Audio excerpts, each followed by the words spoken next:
Okay, so metal. Metal. This show's about metal. What is metal? We're going to spread the hidden value in music. We're going to proselytize. We're going to get the word out there. We are.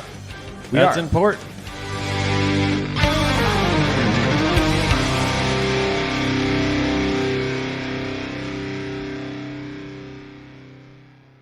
Hello to our fellow metalheads. Welcome to the Great Metal Podcast, episode 33. I am the Metal Evangelist Luke, and we are here with Shredmaster Scott and Just Pete.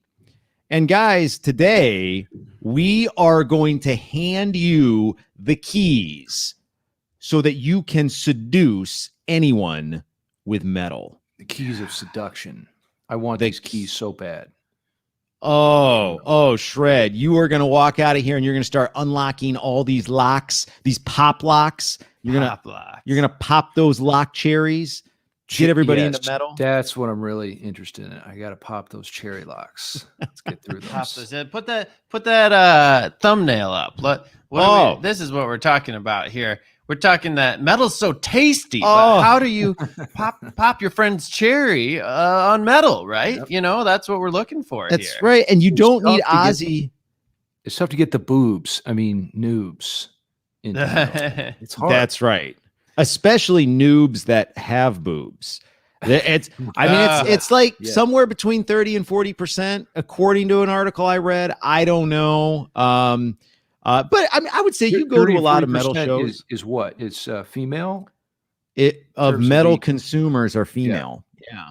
Why don't higher you, than I would think. Go ahead and throw up that why I'm single. Chart. This is legit. Yeah. So reasons why I'm single: can't afford organic food for two. It's like 10% of the reason, or 5%. I don't know where to find people. Another 5%. It's too intimidating. Another 5. So we're at 15%. What's the real reason? It's because no one else likes metal, man. Oh, this is brutal. This is a real problem. It's a real problem. It's testosterone dominated. So we have to figure out, how to get the other side into this, as well as other guys too. But I think especially women, right? It's a little bit challenging sometimes to get the juicy into it. The juicy secret is that everybody deep down, they like metal. They just don't know it yet. So today we're going to figure out how to help them discover that. That's right. Because I'll tell you, I have this nickname, the Metal Evangelist, because I have always loved metal so much, and I've never understood why it isn't the only genre of music out there. And so everybody I meet, I'm like, oh my gosh, you got to hear it. I feel like everybody would love this stuff, right? And to Pete's point, I've never met anybody that hasn't found some metal that they enjoy. Never. Nobody's ever been like, I can't listen to any metal. Right. It's such a diverse genre. I mean, if you don't like Cannibal Corpse or brutal death metal or technical death metal, maybe you'll like, something like Nightwish, which is much easier to get into, more melodic. That's right. Yeah. So a couple of hellos to the people watching: Jonathan Lubavitch, Matthew Corns, Sebastian Cabrera. Yeah. You know these guys, Shred? Not by name. I mean, I know Matthew Corns. Did we have Sebastian last week? I can't remember. We did. I don't know. Skulator. Yo, hey man. So Peter the Destroyer, welcome. Good to have you guys watching. So as we go, we would love to hear you guys. This is actually a rather popular topic, particularly in the Reddit world, and people wanting to, we're into metal. We're metalheads, right? We love this stuff, and we want other people to love it too. And for a long time, metal was this it's like an outcast thing, right? It's like it's evil and it's wrong, and there's something wrong with you if you like it, and to the point where maybe that's were true. Even in court about it, right? Back in the 80s with Tipper Gore.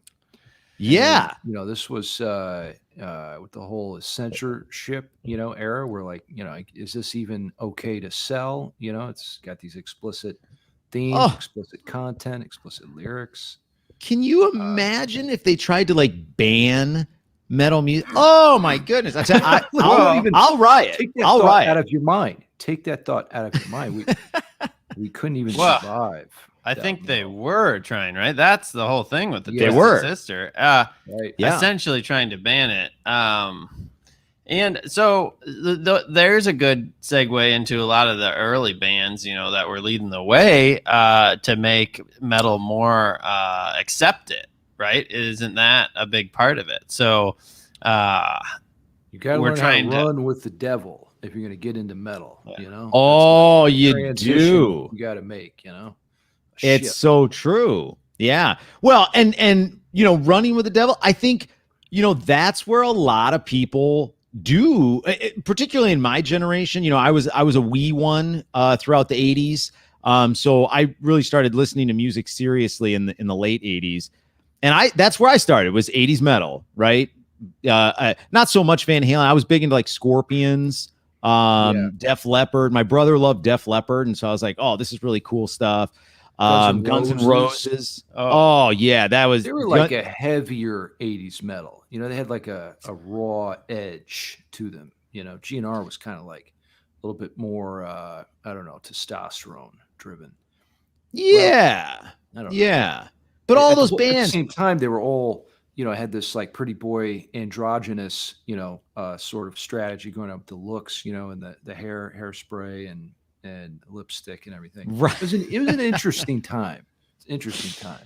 The 80s, if nothing else, was all about excess. I mean, they had to garner the attention. How do we get people to listen? You got to grab their attention, right? I mean, we're trying to do that today in new and different ways, of course. But so I think we'll always be underground. In some regard.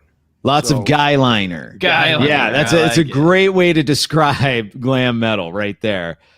Yeah, and Peter also said, it's it always been, and that's true. I don't ever see people. Why will always be underground? Well, I think part of it's the nature of metal, right? I mean, it's a rebellious act. Well, what are you rebelling against? You're not going to rebel against like I don't know, the fact that ants have anthills, right? I mean, you don't rebel against something that's not more mainstream. So if you're rebelling against mainstream, how can you ever become mainstream? Here's the litmus test for music, right? Is it ever going to be the standard to play a metal track at a wedding? No. I mean, right? You're probably not going to play "Effed with a Knife" by Cannibal Corpse at your wedding. Yeah, that's. But we have seen it's going to be a distant second choice pick. Right. Yeah. We have seen like Nightwish played at like sports things. Like wasn't there like a football team that used their like "Bye Bye Beautiful" or one of those songs? Or it was Planet Hell. Yeah, Planet Hell. And it was like the San Antonio team for basketball or football or something. Yeah. Maybe the Spurs. Yeah. And it was the song Planet Hell, which has like a ton of energy, and they're like coming out onto court to this bombastic Planet Hell song. So I mean, it fits right in sports. So it's becoming more of a thing. But I think Peter the Destroyer is right. I don't ever think that metal is going to replace the less aggressive music, the pop and the elevator stuff. It's just, it doesn't share the same base common denominator. It's abrasive, it's loud, it's obnoxious, it's unapologetic, it's testosterone fueled. It's very, it's just testosterone. Yeah. And that's just too much for most people. So I think the question from there then is like, if that's the case, how do you get people into it? Right. That you described what gets people not interested. Now, I think we have, our personal journeys, and then we have journeys getting other people into it that we can share. And hopefully help you, hopefully not like the thumbnail. You don't have to go have babies and start them at baby level. Like you can bring somebody along, even if they're already, they can be converted late in life is the question. But you got to be strategic about it. You can't just very strategic jump straight in off the deep end. So that's what we're talking about, right? Let's talk some strategy, some technique. That's right. Carries skillfully. That's 100% right, because it's just like anything else, like conditioning. Aristotle talks about habituation, right? If you want to get good at it's practice, right? Mm-hmm. So if you want to get good at something, you have to habituate. You want to build big muscles, you gotta work out, right? But you don't start benching 400 pounds. You start benching the bar, right? Yeah. And then you slowly work up into it. And I think that there's this tolerance that we develop towards certain things that seem extreme at the onset. It takes some repetition. Now some people, Shred, you went straight to death metal. That's where you started, which is, I think, very rare. So let's talk about that more at the end of the show, our personal stories. Because mine was not probably the template that you want to use for everyone. But first up, let's get our clips, right? Because first up, we're going for a run. Yeah. Well, so right. I think we're probably the vast majority of our generation started with metal, particularly people that maybe grew up in a household where metal wasn't really a thing. Got into it with the 80s metal guys. Yeah. And it was largely stuff like Van Halen. Here we go.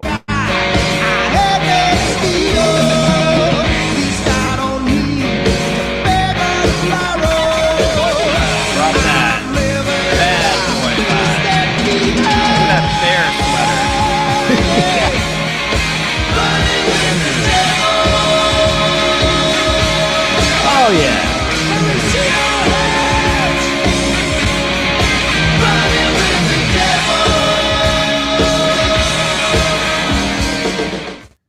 Yeah, I instantly want to run with the devil. I want to go for like a 6.66 mile run and just listen to this song on repeat the whole time.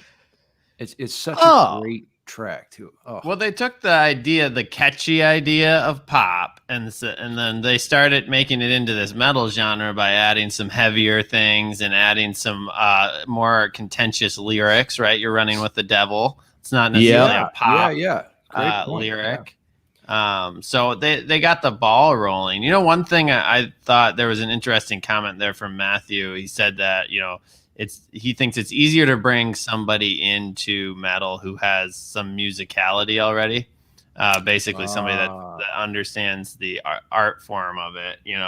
We were talking briefly before the show, like getting a jazz musician into metal is sometimes easier because they can appreciate what's going on. Right. Yeah. So part of it's maybe like music appreciation. You gotta teach them, learn them about the complexity.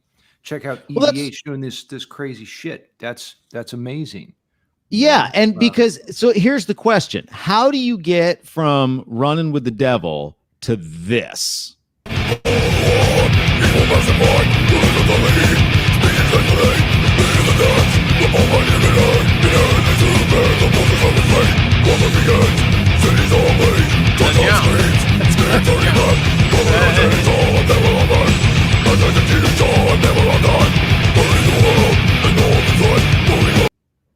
Luke, the answer is a lot of neck exercises. That's how you get to that point. You gotta really work on that thickness. You have to work on that. You want to talk about habituating yourself? Neck exercises. And so, I mean, that's the thing, right? I mean, so as you can clearly hear, there's a big difference between, Van Halen and Cannibal Corpse. And so and I don't think you naturally necessarily just like both, right? Unless you're Shred. So like 2 million total albums sold is what Cannibal Corpse has done, is what I'm finding here. Whereas Van Halen sold, I mean, a lot more, 100 right? million. Yeah. Oh, way more Yeah. than that, I would think. Let's see. Yeah, it could be way more than that. I have no idea. They're saying 56 million. How is that possible? Van Halen's smaller than Metallica? I don't believe that. Well, I don't know. We'll have to fact check that one. Yeah. But yeah, so anyway, and I remember too, like when I was first getting into metal, obviously 80s metal, they don't have the death growl. And I remember like not understanding the death growl. I was like, well, I can't really hear what they're saying. And I mean, it doesn't have any like communication, vocal melody.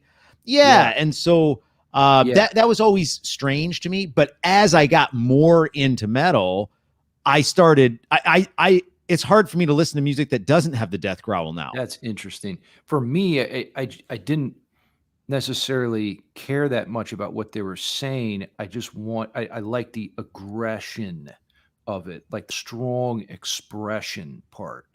And that's like a core concept in metal, right? It's just powerful expression. It's loud, it's fast, it's the timbre is abrasive, right? All these things. Your hardwood's 69 feet long. It's just that kind of stuff. Well, that kind of gets into that touches on what I would say the first point we kind of had is, displaying your passion for the music, as you're introducing your friends to it. And that's like part of metal is you're all in, right? The musicians are all in, and the fans are all in, and people do find an attraction to people having a passion for something. If they can see they're genuinely excited about it, they can connect with that on a human feeling where, maybe there's things they're genuinely passionate about. Right. So that's right. Now they can see, okay, well, we connect because we both love whatever it is we love. Now they take a little bit of an interest in it because they're like, well, he likes it so much, I want to understand why. And so that is a good starting point. Well, it's like Thomas is saying I'm 16 and I can't get people into metal because of the misconceptions and whatnot. So maybe this is the strategy, Thomas. Show them your passion. Like what that's right. Thomas is probably dealing with this. This is how most people view metal. When you tell someone that you listen to metal, they ask questions like, "Are you the son of Satan? Do you sacrifice animals?" Yeah, that's what a non-metalhead thinks. Right. So you're dealing with that's a challenge to get over that and to dispel those myths. But that comes back to all right, Luke, your point, which is that start with the 80s or something a little bit less threatening, then kind of gradually work them up to black metal or whatever your final destination is, Yeah. Well, and there's a lot, for instance, Peter the Destroyer, Alice in Chains is a good entry point. That's really the key is, so the what metal has going for it more than anything else, perhaps, is that it is so diverse. Right. Mm-hmm. And so I hear we haven't even have a little graph right here. What other style of music is as diverse as metal? None. I can't even think of what because you have all these different subgenres, and largely what the subgenres are, how they're created is by incorporating these different elements of non-metal genres and then making them metal. Right. And so, for instance, finding that common ground, if somebody's into classical music, right? Well, maybe don't throw Cannibal Corpse at them right away. Throw them some Ingvar J. You throw them some Ingvar J, and they're getting that neoclassical sound.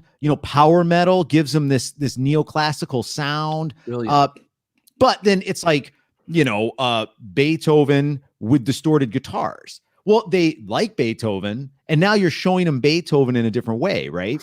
So, or like that's the commonality I just want to point out, because Matthew had a great one. He said he shows people his CD and vinyl collection, and I did this too. Like in college, I listened to to stuff, and I had like a record club we went to. Well, no one was listening to metal vinyl except me, but the other people that liked listening to vinyl took an interest in what I was listening to, because like I'm bringing a vinyl record of like Therion, and it was a cool vinyl, right? Like, right? you have this developed sense of taste. Maybe that's another angle to try to hit them on, because there might be a misconception, right, that metalheads are just uncouth cavemen. You know, they're just not, like, it's not a high level of art. I don't know. Yeah. Well, and so, you know, so right. Point one is display your passion. Talk about metal. Get excited when you talk about it. I get so excited talking about metal, and then everybody's like, you know, it's like if you take a bite of something and you like moan, you're like, that ice cream is so good. It makes people be like, ooh, it's about. Yeah, exactly. I want to try that ice cream. They want to feel that eargasm, you know, that you're experiencing. Exactly. Oh yeah. So really display that passion. Now, the next part is tricky, because when you actually expose them to some metal, the tendency, it can be this, right? When you show your friend a metal song for the first time, and then this meme is, you know, a chick with an earbud in and her ear is bleeding. Right. That can happen. I've had this happen where I'm like, you've got to check out this. It happened with Rammstein one time. I was like, they're like, what are you listening to? And I'm like, oh, you got to check out this Rammstein song. And it was just like, you could see the pain on their face listening to it. Was this like some of your friends or something, or strangers? Yeah, it was a guy I knew in college. And he, I don't know. I don't even know what he was into. He wasn't even a friend. I mean, it was like, so you could visibly probably a see friend his of a friend. aversion. He was just like, whoa, that. He was just like, I mean, just like, this like look of like, you know, how could you listen to this, you know? And of course it's in like German, and Till does like his like evil sounding voice, you know, which is so cool. But anyway, so you don't want their ears to bleed. So that being the case, you know, you got to ease them into this, right? So display your passion. But then when you finally hit them with something, like maybe find a band, like there's these great gateway bands, like Peter the Destroyer said. And so, of course, one of them is Metallica, right? Whether you like Metallica or not, they are a great gateway band into metal, because they've got some lighter stuff, they've got some heavier stuff, some poppier stuff, you know. And so, even did it out with an orchestra, you know. You could ease they did too, right? Did S&M 2 come out yet? Actually, I don't know. Like it might have. I don't even know. I know they were working on it. But so, you know, instead of hitting them with, you know, Damage Incorporated right out of the gate, maybe hit them with one of my one of my favorite Metallica songs. This is The Unforgiven 2. Now, and just so check this out. Listen to how it could be much easier for somebody to listen to. Cracks open, but there's no Almost got a country. Like a slight. Boy, Hetfield is a young, dapper dude in this video. No sun shining through. No, there's no sun shining. But then you get that dense, heavy riff. Behind the door, should I open it for you? And I think, you know, Metallica, this is something they understood. Like, they're trying to get people into metal. They're not just writing it to, you know, sell 100 albums. So they understood, like, we got to put some of those elements in that are going to open the door for people. Right. Yeah. Extremely smart, Metallica and their marketing. And they are the biggest metal band in the world by far, at 120 plus million albums sold. So it than Black Sabbath even, which is nuts. Yeah.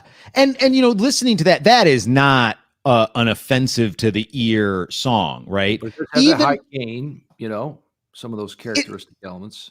It does, but that song builds, like, structurally, that song builds just beautifully. And so, you know, you start off with like just the guitar, and then the drums come in, and then you have, you know, he's doing a little bit more picking through the chords.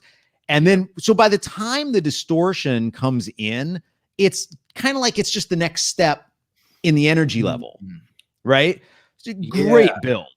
Yeah, the energy level. Man, that's such an important part about metal. It's just high energy. Yeah. So Metallica is fantastic. Now, the thing is, they start listening to The Unforgiven, and they're like, oh, this is actually pretty good. And then they're going to end up listening to some other Metallica songs, and eventually then maybe you do, they end up really getting into. They're getting effed with a knife in the A, They're getting effed in the knife or with a knife in the A. That's where you can really mess up. It's still too soon to take them straight to Cannibal Corpse. That's right. Don't rush. That's right. Rush. It's like foreplay. Take your time with the seduction process. Don't rush it. A little bit of touches on the back. We're not going straight for the kill yet. Yeah. No, that's right. So, but Metallica, even like Megadeth. Megadeth is a I would say maybe a little harder for people to get into than Metallica. Yeah, certainly. So but they're listening to some Metallica. They're into this stuff. And then hey, there's another related band. Let's check out some Megadeth right now. Let's do it. Okay, you don't have the clean guitar. Yeah, the vocals are a little bit more like scary. Yeah, in a way. So it's amping it up, but it's definitely not grunting or anything, Yeah, right. Not grunting, but a little rougher.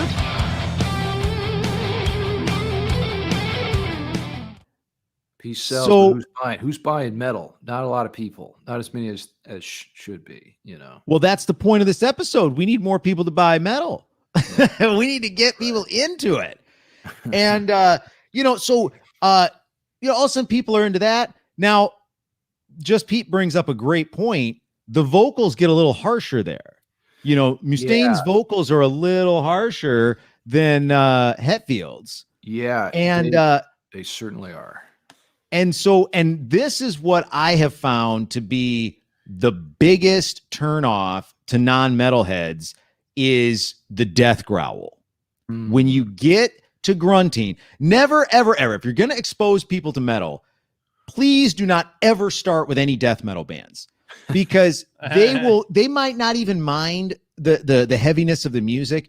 Once they hear the Cookie Monster, they immediately shut down.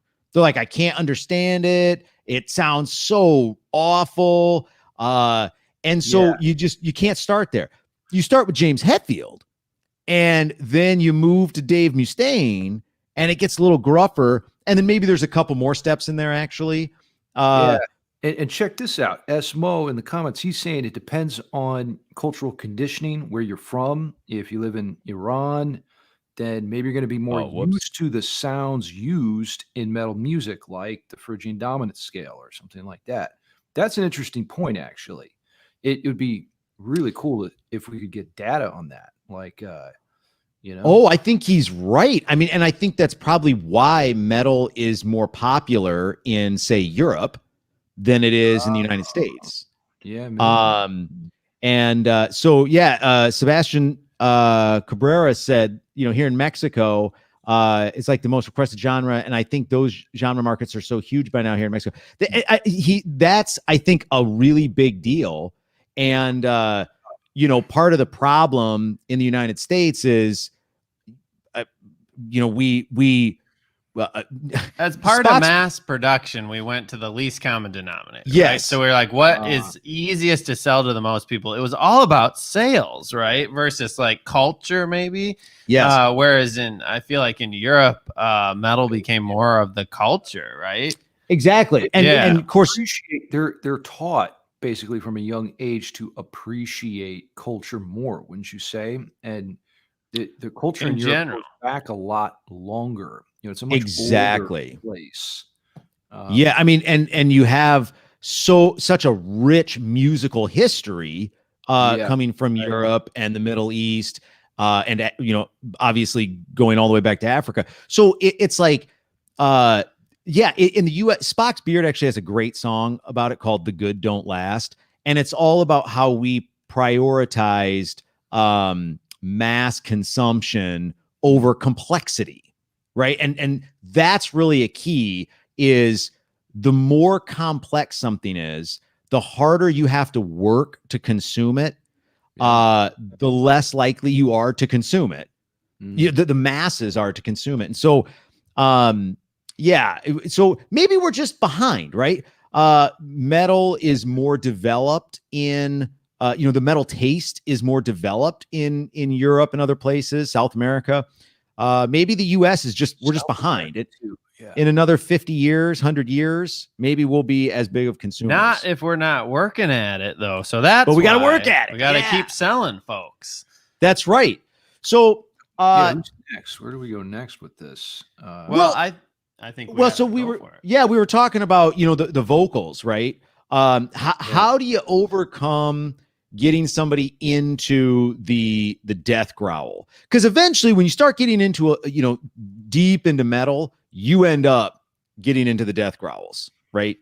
And so, so part of that is don't expose it to them at first. Give them some more of the, the Dave Mustaine type stuff.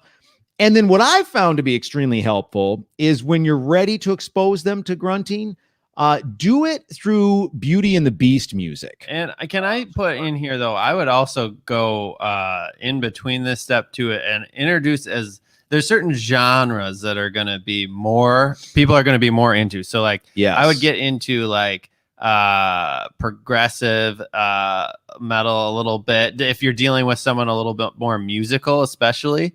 Or you might take something like power metal, which has got like driving rhythms that are easy to like bop along to, or anything that is more symphonic metal, like melodic symphonic metal with a really good melody. So those are, but a lot of ones that even you might not get to grunting, but build a solid base of these things that people can sing along to, so to speak, right? Especially. Yeah, I think that's right. I mean, because like, for instance, one of the bands that I usually very early on expose people to is Nightwish. And so like, because of that symphonic element that you're talking about, Pete. And so like, here's a clip of, I Wish I Had an Angel. So check out what they do here in terms of the guitar work. If I can open it. You got it. I wish I had an angel for one moment of love. I wish I had your angel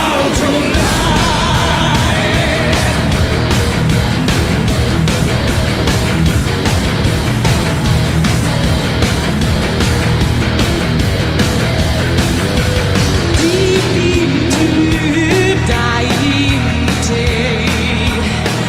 I took a sleep outsider, innocent heart, need to hate me all when I may. Helps to have the eye candy too to get people into things. The beautiful, operatic vocalists. It really does. So there, the vocals, opera, like you said, very easy to listen to. I also love the fact that the guitar isn't necessarily blasting you in the face the whole time, right? The guitar tension release. It totally cut out during the verse. It cuts out, singing. And then you hear more of like the synth. I mean, it's strings, but I think it's probably mostly on synthesizer. And you got the drum beat. So it's like, the bass is going, and then the guitar comes back in chugging along. So it's like, and the chugging has that kind of power metal effect to it, right? Where you're like, like go along with it. Yeah. Oh yeah. Yeah. So it's fun. It's energetic. With the devil, chugging with the devil, Yeah. Yeah. Chugging with the devil. Next step. Yes. Nightwish, I've found universally there's something in the Nightwish catalog that I can find that somebody's like, oh, that's not bad. I kind of like that, Yeah. So, but then, Nightwish also has some of those metal elements, like we were talking about Planet Hell. That's a very guitar driven, metal song, not nearly as much symphonic element to it. So, and of course, Tuomas is just an incredible composer. So a lot of complexity and stuff going on there, layers and layers of sound. Albums sold for Nightwish, which they really came kind of after the the album sales era. I mean, they were in there for a while, but so they probably would have been like even more than that if they had existed earlier. It might have been more like 30 million. Yeah. So yeah, definitely a success. Yeah. So the genre is super important, like Pete said, as well as like the song selection within a genre. Don't hit them with like we said, Damage Incorporated right away. Hit them with The Unforgiven. Yep. So that and when you're ready to get them, vocally a little more into the death growl, whatever, the Beauty and the Beast bands are a great segue. Explain that. Maybe not everyone's heard Beauty and the Beast bands. Yeah. So Beauty and the Beast bands are bands that typically have 2 or more singers, and one will be a higher, typically a female, not necessarily a soprano, but they're generally like soprano range, and then coupled with a death growler. So you have both the Beauty, singing opera, and the death growl, the Beast. Contrast that makes that so effective, I think. This dark and light, this yin and yang. It's a balancing forces. Well, that's what it is. An angel and a demon, right? Yeah, the there you Beauty go. and the Beast. And And in my opinion, what I got my girlfriend into at the time, tried to, was Draconian, because that's one of my big ones. And so here's a clip of Draconian where you can hear it's really easy to listen to, and then when the grunting comes in, you're maybe warmed up to it a little bit or something. Here we go.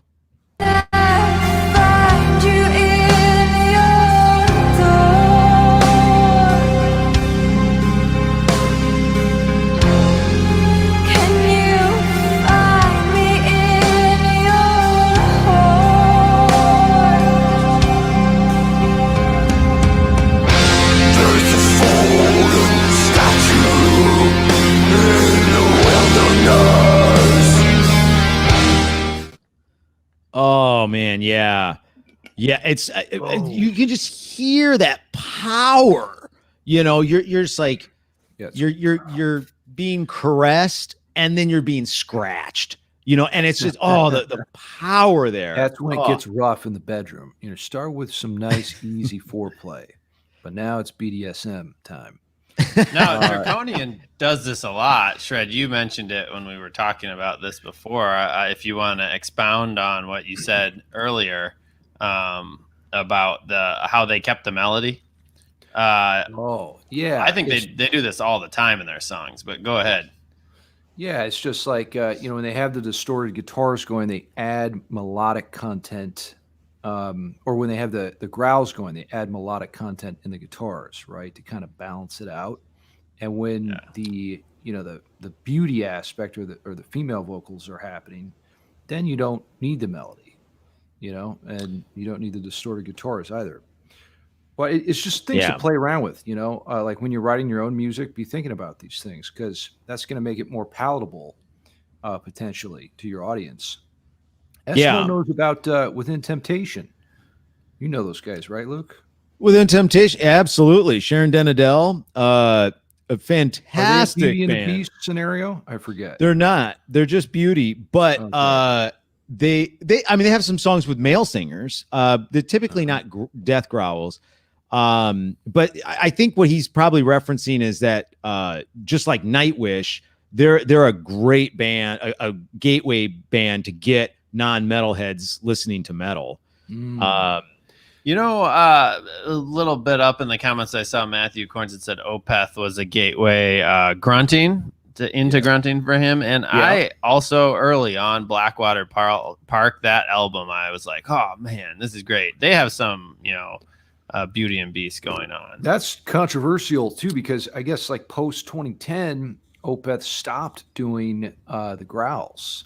Yeah, so they had this that is- Heritage album. Yeah, been a Yeah. great source of division amongst the fans. It's tough, right? Because sometimes as an artist, you're like, well, I want to try something different. But people are conditioned to, what you've been doing. And it's hard Yeah. to change directions like that. Damn But it, Michael. yeah. What I was gonna say is, I think just before I started listening a little bit to Opeth, what I got into was Sirenia, and that At Sixes and Sevens album that has just some phenomenal like back and forth going on, and the grunting is more palatable to newer listeners too, because it has maybe more melodic element to it, or it's a little easier to understand. I don't know, that one, it's heavy, but 100% like I latched onto it. And that's, I remember specifically being like, I never listened to grunting things before, and then just kept listening to that album. Right. So that was definitely from like classic rock. You had a classic rock background, which, a lot of people grow up with classic rock. And then, how do you make the jump over there into the metal bedroom, and get rough, do some BDSM? Because for me, like, I don't know, it's just weird. Like, I just liked it right out of the gate, the grunting. But it had a lot to do with rebellion for me, too. I was just like, this is extreme, so I like it. That was a part of it. So it depends on like who you're trying to impress, I guess is what I'm saying, right? So think about your target audience, what's their background, where do they come from, and then tailor your strategy and approach to fit that situation. That's right. If that makes any sense. I was going to say, I think the rebellion, certain people are looking for that. I think a lot of times when you're trying to get someone into metal, that's like, they're not necessarily, if they're going more your route, Shred, like they're going to find it on their own more likely, right? Because they're looking for what that is. So I think like a lot of times, like when you're trying, like, hey, I want this person to listen to it, or like I like hanging out with this person, so it's like I wish we shared this commonality of metal.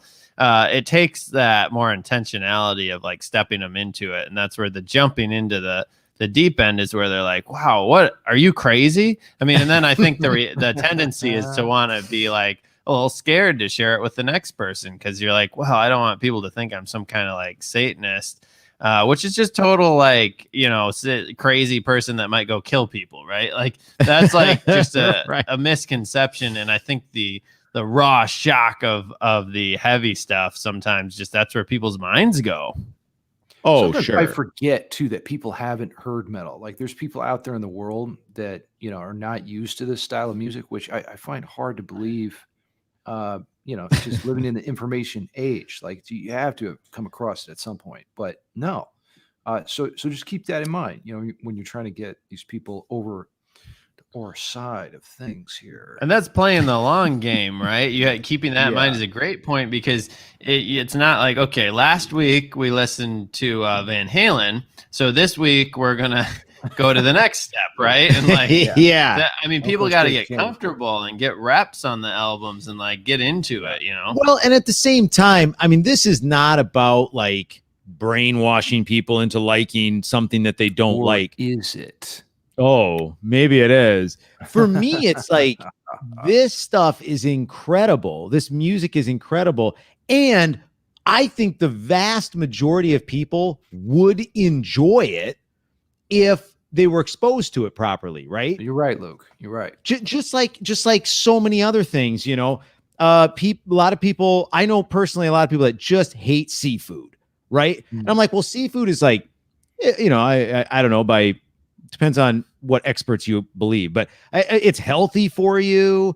It's actually really tasty. There's a lot of good stuff about seafood, but people are like, oh, that's gross, and they won't even try it. Yeah, I may be talking to you, Luke, I'm on the seafood diet. Cousin Sam, you're on the seafood diet right now. What does that mean? What it means is if I see it, I eat it. Seafood. Oh, okay, nice.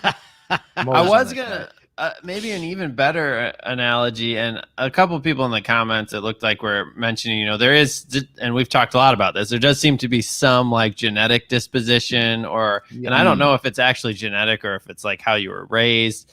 But I do think that, like, for instance, like black coffee. How many people start drinking black coffee? Usually there's coffee with cream and syrups, and then Right. maybe it's just coffee with cream and not the syrups. And then maybe they're drinking a black coffee, and then they're discovering there's different not flavored coffees, but different depending on where it was grown. There's different subtle flavors in the black coffee. So Right. I think, but you start someone with a cup of black coffee, and there's a good chance they just won't ever try coffee again. Right. Right. Because that's too intense. Why would you drink that? That's gross.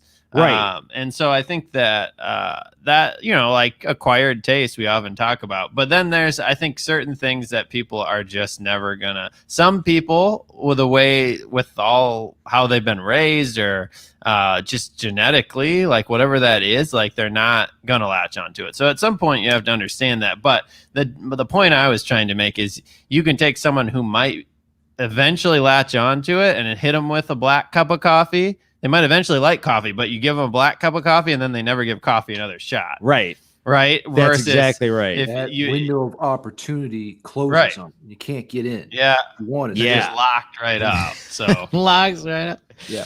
Yeah. So Well, let's get and- to some more clips, guys. We ain't Sure. gonna make it. We ain't gonna make it through all these What clips. one quick thing here though, comment by Matt Corns. He said his current band's working on a song that he wrote, and it's incorporating growly vocals into the song to fit the darkness in the middle section. This is really a big part of it. Like, I think a lot of people, particularly in like Beauty and the Beast type stuff, a lot of people are like, oh, grunting, death growls, it just sounds terrible. Why would anybody do it? Well, part of it is like, that's the communication. That's the Brings what's the word I'm looking for here? It expresses, the proper emotions. Exactly. It's the communication of the emotion, right? Yeah. That you would not have that same effect if you weren't growling. Yeah. If Draconian were to sing about death coming near him in a clean vocals, it just wouldn't have the same effect. So like, all this kind of stuff, when it goes into a super heavy guitar riff or whatever, it's all communicating emotion. And again, some people relate to some stuff differently than others. But that's a really important key, is that all of this stuff ultimately is serving some kind of emotional communication. there you go. I felt that, Shred. Felt it. Emotional belching in your nether. And great engagement this week. We love everybody throwing comments in their thoughts. As you can tell, we love talking about it, so we appreciate everyone engaging with this topic too. Yeah. I love all this discussion, seeing what different people their metal journeys. Yeah. I love this comment by June Lee. When I discovered metal, I feel like I opened my third eye. It's so true. Yeah. It's so true that, like, when you discover new stuff, that particularly like stuff that's meaningful, it is like seeing something you've never seen before, or discovering a sense that you've never used before. It's an incredibly powerful thing. And I want other people to feel those incredible feels that I feel when I'm listening to metal. I want people to experience that same level of euphoria or whatever it is that I'm experiencing.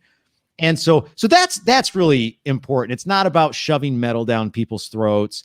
Although I wish metal was more prevalent. But anyway, yeah. So what's okay. next on our metal journey here?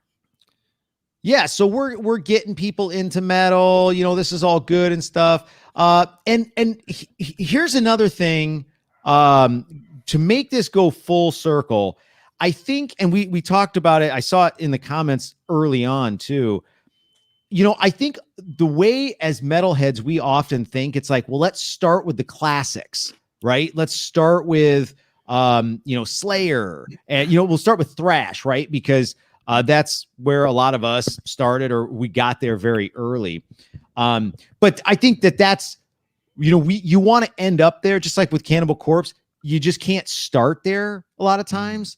Sure. I know a lot of people that do not like Slayer, right? To this day, and they even like some metal. They still don't like Slayer. And so sometimes you have to come back there. So if you're starting with, The Unforgiven or whatever, I think maybe before you get to Cannibal Corpse, but after Nightwish, right, you may end up really appreciating Raining Blood like this.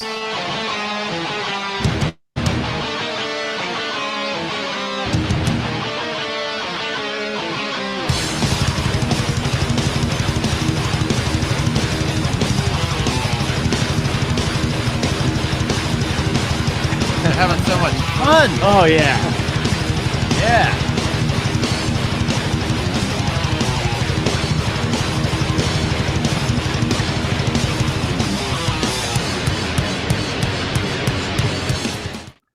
I love how Tom Araya always has a smile on his face while he's singing about the Angel of Death or Raining Blood.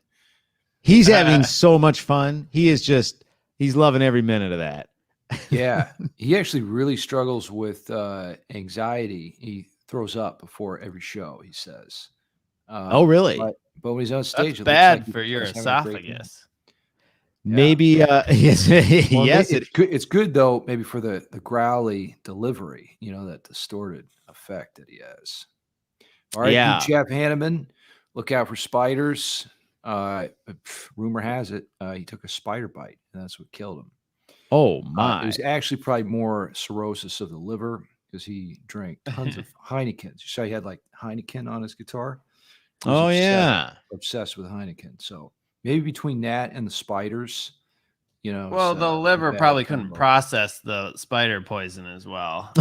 Yeah. It was same time. It was too. Yeah. If he took them both, that is tough. But double whammy. So we've got about 8 minutes left. We want to talk personal journeys here. We got a couple more clips that kind of relate to it. Yeah, we got that clip of Dream Theater, Barney from Napalm Death, which I think is great, playing a Metallica song, which is hilarious. It's so true, although I think that kind of counts as put it in the wrong one. Because back in the day, Luke, you influenced my taste, and this was one of the things. Well, you got me into Dream Theater, right? And then where did we watch this first? It wasn't in Petrucci's Rock Discipline, was it? I can't remember. I don't know. It was the napalm one right here. Oh, you got it. Yeah. I'm not sure 100% where we discovered this, but yeah, this was back in, I don't know, the mid 90s.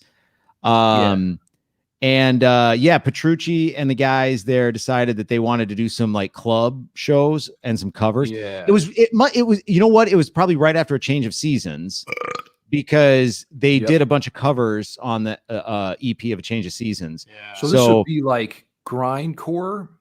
Is that what we call this? Barney? Yeah. Well, I mean, metalcore. Well, Damage Incorporated is a Metallica song. Right. But the way that, Barney's singing it is bringing like sort of that I don't know, the grindcore element to it. Yeah. Now I have the full clip here. I'm gonna have to see if I can fast forward past the first part. Okay, cool. So anyway, let's check out some Damage Incorporated. This is towards the end of the metal journey here.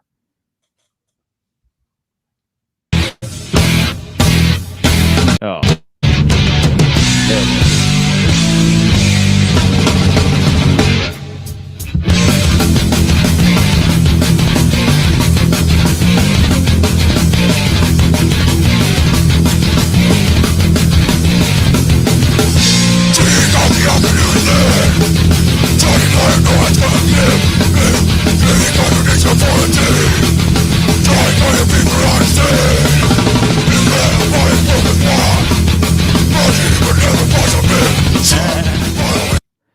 Yeah, there you go. So I love that. Whole new take on Damage Inc. Yeah. Yeah. So you can take, metal and then you can alter metal in fun ways into different kinds of metal. It's It's Yeah, such a good genre. If you do a cover of a song, it's like, what is the point of doing it exactly like the original, or trying to replicate the original exactly? Like, put your own spin on things. And who knows? Sometimes the cover outdoes the original.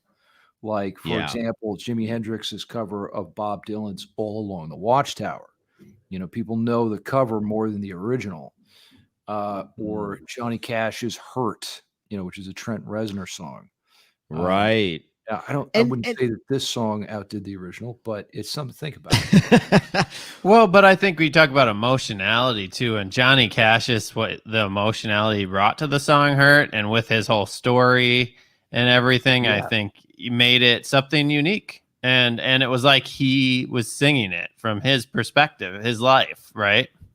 That's right. Yep. And that's a great point you make, Shred. Like, these days, there's a lot of pop music that's being covered in a metal version. Huge opportunity here. Yep.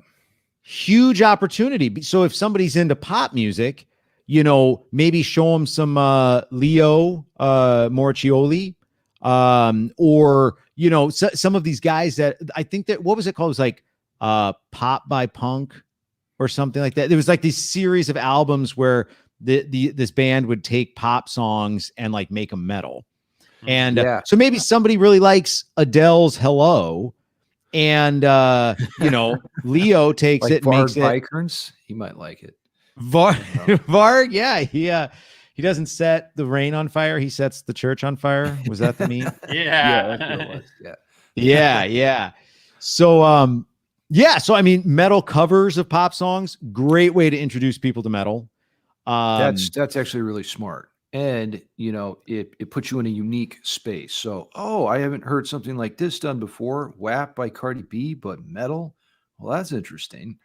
It's a good way to get attention, is what I'm saying. So, if you have a band or something that you're trying, to get moving, think about it. Do a cover That's right. pop song. That's right.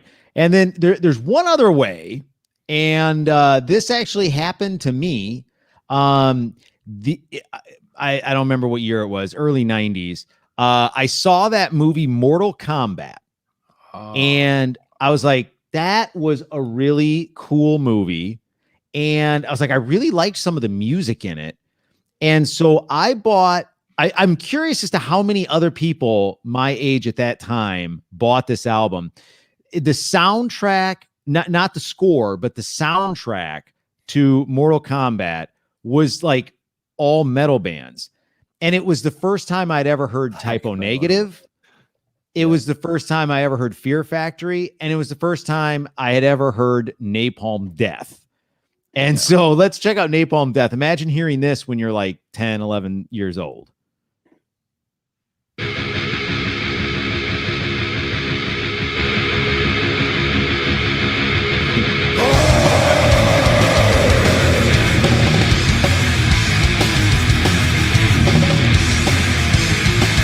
That is a brutal riff. So it intersected with a commonality, right? You like video games, you like movies, and now metal was blended with that. It's like we talked about early on, finding a commonality and intersecting the video games which you loved and movies which you loved were able to introduce you to metal in a way that you wouldn't have probably been open to before. That's exactly what it was. I loved video games. They made a movie. Opened up your hole, Luke, and made you more receptive. It opened it metal right up. Knife to penetrate deep. Yeah. Deep inside. Too bad you weren't there at the time, Shred, to push it deeper. Yeah, I that's what I would have done, but it is what you would have done. It is. So So I don't know. I'm just so curious about it because I've seen this before where people have been like, "Oh, I was introduced to metal through the Mortal Kombat soundtrack," and I'm like, "Well, it's so weird because that's where I heard a lot of metal for the first time," and so that must be a thing. Let us know in the comments where you first were exposed to metal. Yeah. So anyway, yeah, great conversation. This is a big topic, and obviously, my name is the Metal Evangelist, so I'm sure we'll be talking more about this kind of stuff, in many episodes. So maybe we'll work on a tract that you guys can take and hand out on street corners. I think, that'd be really good. And we need to film that next time too, for sure. The Evangelist in action. Yeah. It can be a tract with tracks. Yes. Yeah. Yes. That's great. Yeah. Listen to these tracks in this tract. Yeah. In this order. Don't skip ahead. Don't skip ahead. Yeah. Otherwise, bad things will happen. Make sure you love the last song before you go to the next song. That's right. And so the goal is that all of us become this guy. Goes through a metal detector naked, still sets it off. Oh, that's the ultimate. He's got it. That dude is metal AF, and we can all be him. So anyway, towards. That's right. Yeah. So appreciate everybody tuning in, and everybody that's going to be downloading and listening to this. We love you all, and spread this word of metal throughout the world. That's what we're trying to do, and we need more of it. So, all right, guys, I think that's a wrap. So remember that the world ends with you. So make it metal.